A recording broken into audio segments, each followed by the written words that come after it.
Hey guys, in this video we're going to take a look at how you can change the face, smoothness, tone, jawlines, and eyes when taking a picture on the Samsung Galaxy S24 series. First, let's go back to the home screen by tapping on the home button at the bottom of the screen. And from the home screen, open up the camera app. Next in here, tap on the filter button. So tap on the effects button at the top. Then we tap on the face tab.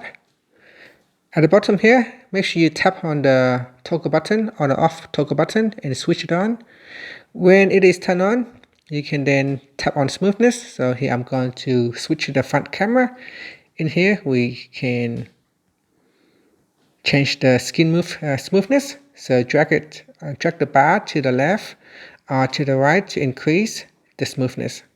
Here we can change the color tone.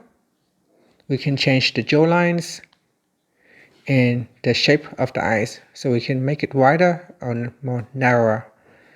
And once you are happy, you can also change the color tone as well at the top here. So you can select natural color tone or a warmer color tone. And then tap on the shoot button to finish off. And that's it. Thank you for watching this video. Please like and subscribe to my channel for more videos.